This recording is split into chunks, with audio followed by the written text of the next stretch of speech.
Hello and welcome to BYJU'S Exam Prep IAS. Let's get started and look into our daily quiz.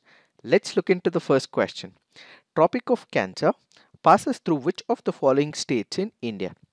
Gujarat, Rajasthan, Chhattisgarh, Manipur, Tripura, West Bengal.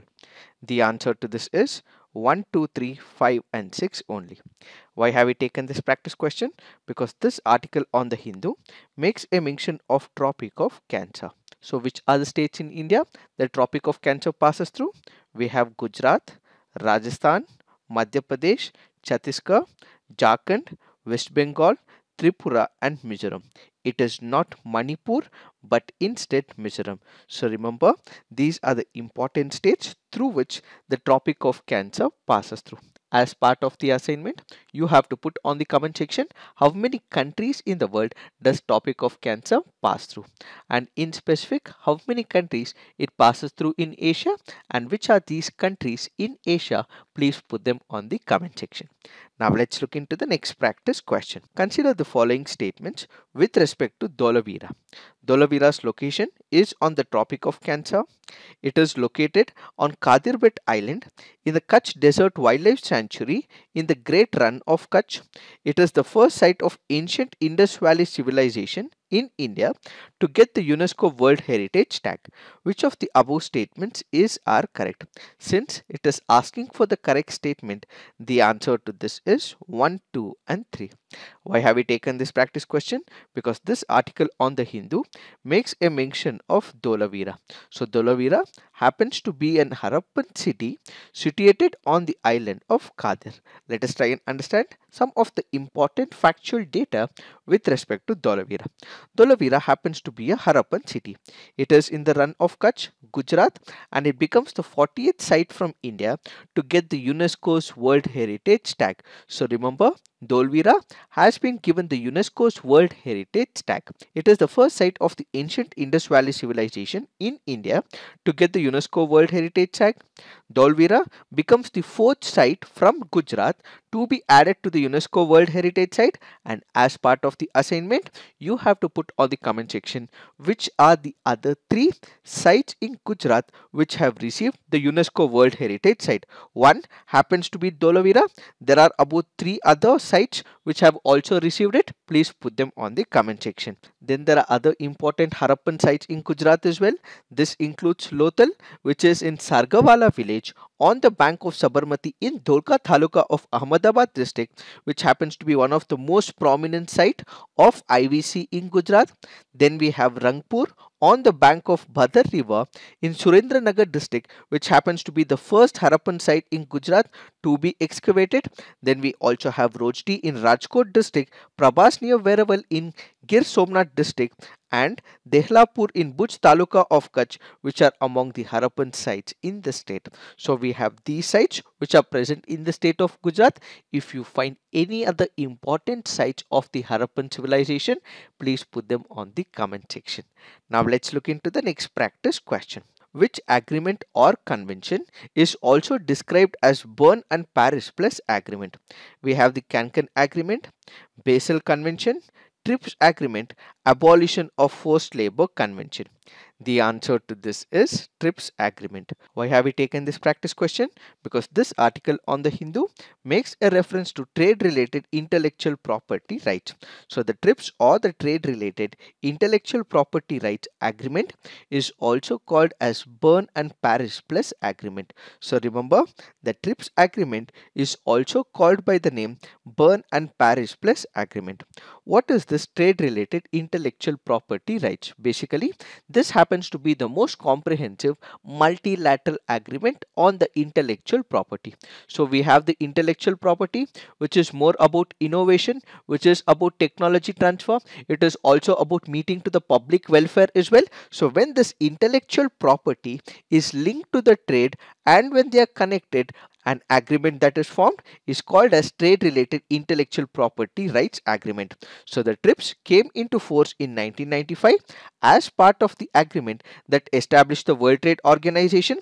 It establishes minimum standards for the availability, scope and use of 7 forms of intellectual property, namely trademarks, copyrights, geographical indications, patents, industrial designs, layout designs for integrated circuit, and undisclosed information on trade secrets. It applies basic international trade principles regarding the intellectual property to all member states. It is applicable to all WTO members, and TRIPS agreement lays down the permissible exceptions, limitations for balancing the interest of the intellectual property with the interest of public health and economic development. So it means that intellectual property may also be given an exemption if it is required for the public health as well as the economic development of the country. During COVID-19, India and South Africa had made a proposal that COVID-19 vaccines which were given the intellectual property, an exemption should be provided so that all the countries are beneficiaries to the COVID-19 vaccine. So this article here is speaking about the proposal made by India and South Africa with respect to exemption that has to be accorded to the COVID-19 vaccines. So a public health emergency because of COVID-19 has appeared, so an exemption to the intellectual property should be given is what is this article all about. Now let's look into the next practice question. With respect to International Crops Research Institute for the semi-arid tropics, which of the following statements are correct? ICRISAT is an international organization that conducts agricultural research for development in Asia and Sub-Saharan Africa. It is headquartered in Hyderabad. ICRISAT founded the Smart Food Initiative in 2013. Which of the statements are correct? The answer to this is 1, 2 and 3. Why have we taken this practice question? Because this article on the PIB makes a reference to ICRISAT. Let us try and understand what are these options. What is this International Crops Research Institute for the semi-arid tropics? Basically, this happens to be a non-profit, non-political organization that conducts the agricultural research for the development in the dry lands of Asia and Sub-Saharan Africa. So the first statement is right. The second statement is also right, as it is headquartered in Hyderabad, but it also has multiple other places where it conducts its operations. And the third statement is also right, that ICRISAT founded the Smart Food Initiative in the year 2013. Basically, it was founded with a vision to create a world where the food is good for the consumers, good for the planet, and good for the farmers as well, which is why it is called as the Smart Food Initiative. So remember, this happens to be a non-profit, non-political organization which conducts research for the development of agricultural crops in the drylands of Asia and Sub-Saharan Africa. This organization conducts research on 5 highly nutritious drought-tolerant crops, which includes chickpea, pigeon pea, pearl millet, sorghum, as well as groundnut. So research will be conducted, advances will be made, and the same crops are distributed to all these regions as well. Now let's look into the next practice question. Consider the following rivers: Brahmani, Nagavalli, Subranareka, Vamsadhara. Which of the above rise from the Eastern Ghats? The answer to this is 2 and 4 only. This happens to be a previous year question from the year 2021. Remember, out of these options, it is only Nagavalli and Vamsadhara which happens to rise in the Eastern Ghats. Then we have Subranareka, which originates from the Ranchi Plateau in Jharkhand, and we have Brahmani, which is nothing but a confluence of Shank and South Koyal rivers near Rourkela in Odisha. So the answer to this would be 2 and 4 only, and this happens to be a previous year question from the year 2021. Now let's look into the fact of the day. The fact of the day for today's discussion is the Antarctic Treaty. What is this Antarctic Treaty? Why did it come into picture? Many countries were conducting scientific exploration. These countries may violate the environmental treaties and norms. They may also conduct nuclear activities as well in order to prevent, so that all these countries have a uniform law and rules in picture. The Antarctic Treaty came into picture. So the treaty covers the area between 60° latitude to the South Pole, and all countries conducting their scientific experiments will have to abide by the rules as prescribed in the Antarctic Treaty. So what are these rules? 1. No military use shall be made in Antarctica through the military personnel or the equipment that are present in this particular region, and it can only be used for the peaceful purposes. So the first most important parameter is that no military use shall be made in Antarctica, and the equipment can only be used for the peaceful purposes. Then we have complete freedom of scientific investigation. So there will be complete freedom for the scientific investigation. Any country would be able to explore, they would be able to conduct experiments, and such a freedom is accorded under the Antarctic Treaty. The Antarctic Treaty nations can exchange all their scientific programs. So the free exchange of scientific plans and data is also accorded as part of the Antarctic Treaty. Let's say, for example, United States of America has conducted one of the experiments, Germany has conducted an experiment, India has conducted an experiment. They are free to exchange this information to the other countries, so that in case they are conducting a future experimentation, they would be able to extract an information which can be useful for their own scientific expedition.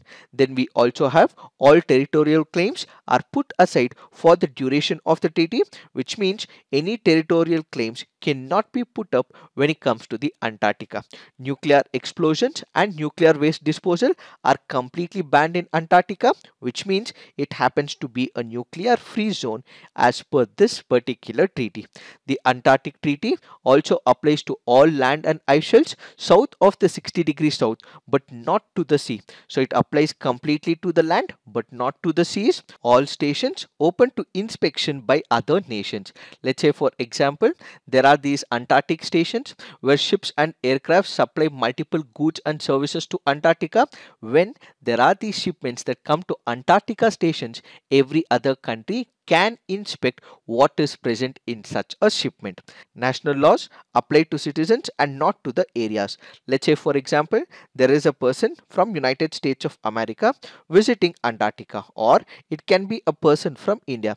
Do the national laws apply on them? Yes, it applies on that particular individual who is representing a country but not to the territory. So if we are speaking about laws, laws are generally applied to the territory. So the Indian Penal Code is applicable to India and its individuals. So can it be applied on Antarctica? No.